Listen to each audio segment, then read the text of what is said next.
Welcome to Broadneck High School Baseball and our series, The Bruin Way. Today, Coach Neil Herrick presents three main concepts in hitting.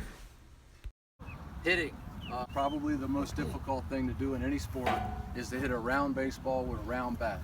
And in some cases, traveling at a high rate of speed, and in other cases, dipping and changing planes and that kind of thing. So very difficult to do. Somebody asked a really good question about something that you could do to help get kids ready for high school baseball. One of the things that we see, not just here at Broadneck, but all over our coaching experience, is kids don't know how to hold a baseball bat. That's number one. If they hold the bat deep in the palm of their hand like this and then close, and they get jammed, they can actually have a bone bruise on this thumb, which is really, really painful. And it can affect the way they play for the next several weeks. And it keeps the bat where it's supposed to be, and that's in their fingers. So if you took your hand like this line, right where your fingers meet, is where the bat should start at, and then they close the fingers, and the bat's actually in their fingers, and then they roll it in to their palm. So it's not actually in the palm. It looks like it is, but it's not. Then you do the same thing on this hand, and then you line up what we call door knocking knuckles. So one reason is what I just explained, right? It protects your hand, and it allows you, the second main reason is it creates what's called radial deviation in your wrist. It actually cocks your wrist if you line those knuckles up. So your wrists are already cocked a little bit, which creates a little bit of torque in your wrist. Okay, so that's another reason why it's important. You have 8 different muscle groups now managing the bat head instead of 2 big ones.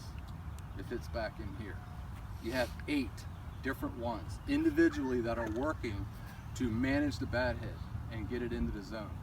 You've heard the term palm up, palm down. When you're at contact, if your wrists are, if the bat's in your fingers and you're palm up, palm down with those knuckles lined up, it's a lot easier to get into that position. If you're not, if you're back in here, when you get to here, your tendency is going to be to roll over. You see a lot of kids right at contact, they're rolling over, and the bat actually hops a little bit, and then you get those balls that, you know, have that little top spin. So there's a whole bunch of really positive things that can come out of that. They're not lined up correctly with home plate, especially their back foot. Okay, so their back foot, sometimes with kids that aren't paying enough attention to it, this back foot will actually be facing out towards the catcher a little bit. And I'll tell you why, I'll explain why that's an issue. We want them to have this foot facing straight in towards home plate. In their setup position, we want their 10 toes to be facing forward towards home plate. Remember, this is just the setup. Now, some kids, as you know, they like to do, you know, they like to have an open stance. We really discourage a closed stance. You know, it used to be called heel-toe stance, closed stance. It actually causes a lot of problems with their hips. It blocks their hips off from being able to get around on a pitch. So, if anything, I mean, we'll let guys do this as long as they are able to get it in and get it down in time, which I'm going to talk about next. So for right now, if somebody's having issues, we tell them 10 toes forward and their feet comfortably spread apart. And the reason I say that, we'll look at a player, and the guy that's kind of really thin hip guy hasn't developed yet. He has a more of a upright stance because he has to generate more momentum forward than the guy that's got big, strong hips. We like to spread him out because he's more of a rotational guy. He doesn't need a lot of forward momentum. They all have it, don't get me wrong, but not as much. The third most important thing that we see in young hitters, and this is not just young hitters, this is high school, college, and pro, and this is debated by some of the best hitting instructors in the country about this front foot. and how soon or late it should get down. Okay, so, and what we mean by down is that my belief, based on all my mentors, this doesn't come from me, it comes from college hitting instructors, major league hitting instructors that I've worked with in the past, is that this foot has to be down completely, not just up on the toe, but the heel, before they start to unload their swing. Okay, so we call that being on time with your left foot. Get the left foot down on time. So what does that mean? Well, in high school, you got 0.4 seconds to make your mind up.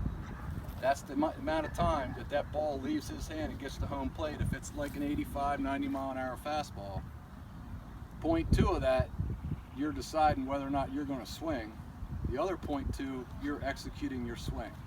So you got 0.2 seconds to decide, right? So when that ball's halfway to home plate, you have to have the foot down, halfway to home plate, because your swing starts from this solid base. And what I tell kids is, and even young kids, if you don't swing from this solid base, then it's like building a house on 3 corners or 2 corners. Your swing starts in your hips, but your hips have to have a solid base to start from, right? So just when you're working with these youngsters, just talk to them about swinging from this position, okay? Solid, with both feet down.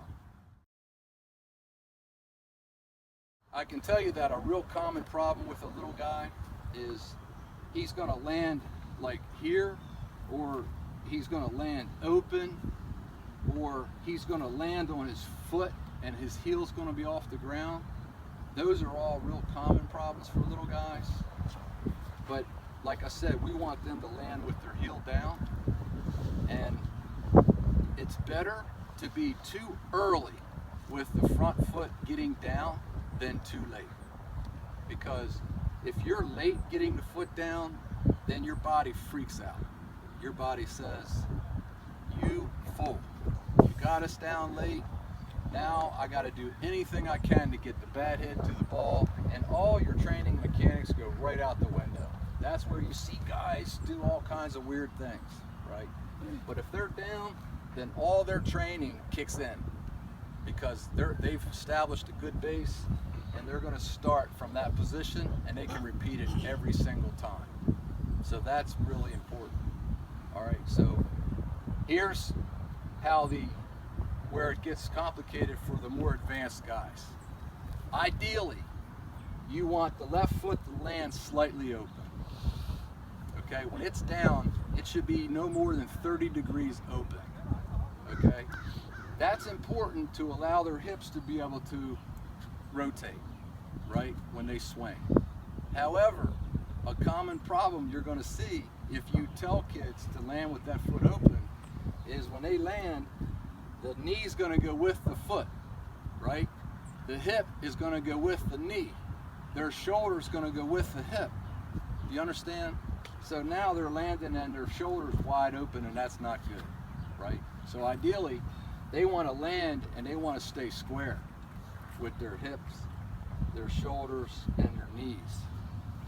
Okay, so sometimes you have to over-exaggerate the point to get them to do what you want, even though what you're telling them is not necessarily 100% true.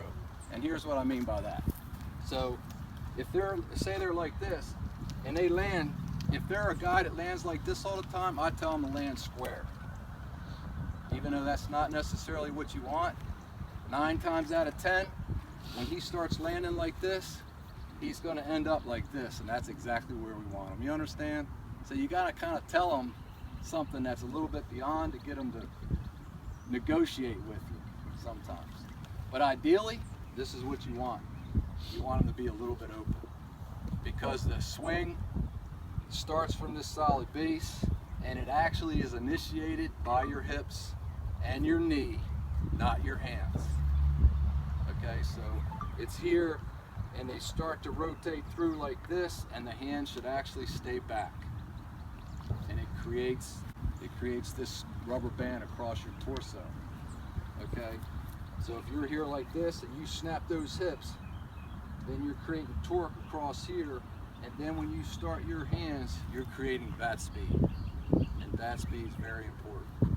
So it starts with their hips, their hands stay back, and then you create bat speed. So those are the three main things. Thanks, Coach, and thank you for your interest in doing things the Bruin way.